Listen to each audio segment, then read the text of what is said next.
Tier lists. The good old staple of low-effort YouTube slop content, in which morons on the internet voice their unfounded opinions and chimpanzees in the comment section get mad and boost your tension. This video, however, is different. Don't get me wrong, I'll be following the tier list formula to the T. I'll just be doing it slightly worse than everyone else. Now, I like to think of myself as a good person. I always put my shopping cart back in the proper area.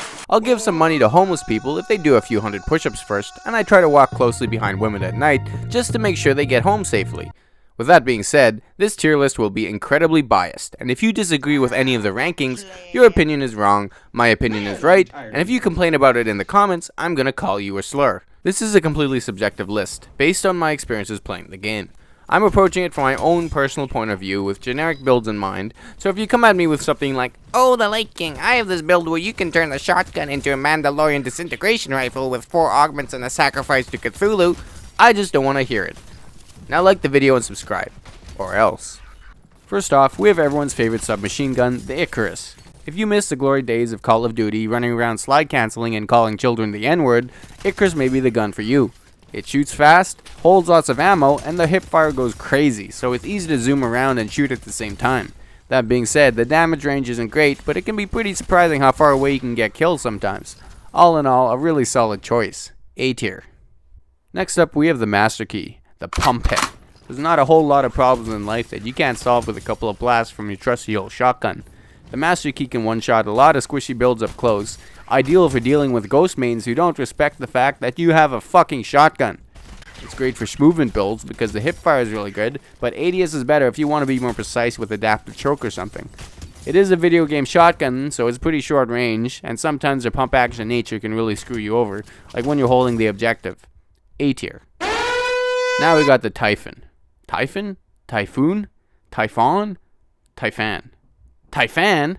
The Typhen is the Master Key's 5'1" cousin who can deadlift 800 pounds. It's shorter range, like really short. It'll be tickling someone 10 feet in front of you. But if you're at point blank range, it's a fucking beast. It'll be shredding nerds like you're trying to get rid of documents before the SWAT team breaks down your door. It's a killer weapon if you can sneak up on a fool or if you have a good distance closing build. The only problem with using the Typhen is that everyone will think you're terrible at the game and that you have a small wiener. B tier. Now, I'm not personally a big fan of burst weapons, and the Helix is no exception, but I can't deny that it got hands. If you're a good aimer, which I personally cannot relate to you, you'll be annihilating nerds easy, and each consecutive bullet of the burst deals a little extra damage, so if you hit that zipper of bullets, you'll be rewarded with a nice healthy chunk of bonus damage. Its hipfire is great too, just in case you get rushed by haters. Me. A tier. Now, for the Blackout. The Blackout is a disgusting abomination spawned in the deepest depths of Tartarus, created solely to suck the living joy out of people just trying to participate in the video game. Or, I would have said that before I played a few rounds using the Blackout to record this video, and I gotta admit, it is pretty fun. Despite the small flaw of being objectively terrible, there's a certain joy that is elicited by blasting somebody in the face with a rocket launcher that cannot be denied. As I continued, I had to admit that I was beginning to like the Blackout more and more with every round. F tier. One thing I like about this game is that secondary weapons are almost on the same power level of the primaries, and can be brought to par or even surpass primaries with certain augments. The Major is no exception. Even with no secondary focused augments, the Major slams, and if you add Professional or Akimbo into the mix, you got a pocket-sized death machine in your hands. Great gun. And the Silencer Major is one of the coolest looking guns in the game, in my opinion. A tier. The Assault Rifle. Basic, boring, brutal. Loaded with 32 rounds of hatred, the Custodian keeps its sight lines clean. With low recoil and a nasty headshot modifier, you could kill 3 or 4 people easy on one magazine if your aim's on point, which, let's be honest, it's probably not. In the right hands, it's a powerful force, capable of winning fights in close range, mid-range, and even low fire range encounters. The only real problem you'll have with this gun is that you'll run out of ammo fast if you're in the profession of tracing lines around your enemies, like me. S tier. Oh, Decard. I love the Decard. It's a punishing gun. Either you're on or off, and if you're off, the game will make sure to let you know about it. Once in a blue moon though, on those special days, when you've slept 9 hours and you've got some stimulants in your blood, the combined holy spirit of Marty Robbins and Clint Eastwood will infect your soul, and you use the Decard like a fucking god for 2 hours. Before reverting back to the sad reality of whiffing all 6 shots and then getting beaten to death while you try to reload. A tier. The double tap is probably good. It is good, it's just a burst pistol, and I don't like burst, but I can't deny that it gets results. And with some love in the augment department, the double tap can be pretty nasty. I should probably put it up higher, but I physically cannot put the D-tap in the vicinity of the Decard, partly because, as of this video, it still looks like a free asset that Doku downloaded from some sketchy website. B tier. If you used Akenami, you're probably a weeb. In fact, you're definitely a hardcore weeb. Clean your room, touch some grass, and for the love of all that is sacred and holy, wash that body pillow immediately. A tier. Dusters are for those days when you just want to go old school. None of that new age bullshit like ranged weapons or combat strategy. Your singular goal in life when you have the Dusters equipped is to push some poor bastard into a corner and shove your tungsten mitt so far up their ass that you touch that little dangly thing that's swinging the back of their throat. A tier. When you play Vigil, you own everything that you can see, and anyone that dares trespass on your property must pay for their unforgivable disrespect. When you spawn in with the Vigil, you're essentially announcing your dick to be bigger than anyone in the lobby. You might even dream about touching a precision weapon, and you gotta prove it. There's two main problems with the Vigil, however. If your hands are insufficient, the Vigil is a cruel mistress, and will mistreat you badly if your game slips. And number two, losing a fair Vigil duel over and over is one of the most ego-crushing experiences you will ever have in the game. S tier. The Sentinel is like the Vigil, but for sweatier nerds, if that's even possible. You can do ridiculous damage with headshots, and it shoots faster than a motherfucker. In the right hand, Sentinel is a brutally oppressive force slicing up chunks of the map for its domain. Whenever I use it though, it's mostly, I swear to god I fucking hit that, and this gun sucks. S tier. The TTK are really fun. They just kinda suck. Oh, but the Lake King, if I make this specialized build with 4 augments perfectly synergizing to boost melee damage to its absolute maximum, I can make my knives almost nearly as good as a regular gun.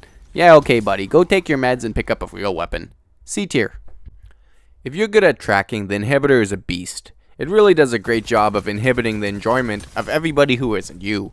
Great for wallbang builds, great for tanky bastards who don't do cardio, but not as amazing for schmoovin nerds. Even if you love schmoovin, there is something primal about laying down 75 pellets of concentrated maleficence to make sure those red team motherfuckers know their place. A tier. To the inhibitor, the Boru is like a guy that's always trying to one-up you, but instead of actually one-upping you, he accidentally slips off a sea cliff and gets brutally impaled to death by rabid walruses on the rocks below. It's fun to blast away, and you can really melt people in the right situations, but eventually you'll end the game after having so much fun that you didn't realize that you went 7-31 and your team lost horribly. Also, you get like no ammo in this gun. What's up with that? D tier. A disgustingly powerful short-range sidearm. The last thing a lot of noobs see before getting viciously teabagged is a sweaty nerd with a Serb flying directly at their cranium. The range is spitting distance and the spread is absurd, but who cares what the spread is when your enemy's giving it sloppy toppy? It's pretty useless on its own unless you can close distance, and only having 3 shots can be pretty limiting. B tier. The Warren's great for team objective modes, cutting off routes, setting traps, flooding objective rooms with a sea of hellfire, and of course, making people go boom. It sounds great, right? And it is great when you're using it. When you're not using it, it becomes one of the most profoundly unfun pieces of weaponry to have the misfortune of playing against. Not OP, just really fucking annoying. C tier. In theory, the Geist is a cool, fast-firing light SMG that shreds your enemies. Unfortunately, you happen to buy an aftermarket model modded to shoot dried snow peas instead of bullets. It's pretty much never the best choice of weapon in any situation. Even the situations that it excels in, it's severely outshined by the Omen or Cerberus. Sad. C tier. And I'm not just putting it here because all the fucking Geist Ghost players make me want to gargle bleach. The Omen is who the Geist calls when they want to watch someone else bang their wife. Up until now, there have been only primary weapons in the S tier, but the Omen is a headshotting machine that proves that size really doesn't matter, and it's how you use the weapon that determines its performance. Or maybe I'm just telling myself that. The Omen is disgusting once you get the hang of it, and it is completely viable as a primary weapon. S tier. This gun is just really fucking good. Like, it's a mid-range monster, at long range you can outfight sniper rifles, and for close range, if you use alt aim it shoots faster for some reason? Why? And then the headshot multiplier is the same as the Custodian, so it melts people faster than a tub of Ben & Jerry's in the Sahara. This gun is so good that you might even start feeling guilty for using it. Not me though, I need all the advantages I can get. S tier. And for our final contestant, we have the bag.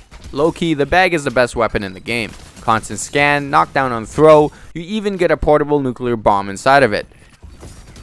And the best part is that when you have the bag, people flock to you like your eye shows speed touring some third world country. The power and disrespect that the bag enables earns it an easy spot in the S tier, where it belongs. I hope you all enjoyed the video. If you watched all the way through, how does it feel to waste your life on meaningless entertainment? Go outside, touch some grass, find some gainful employment. But first, subscribe and like the video. The Lake King, out.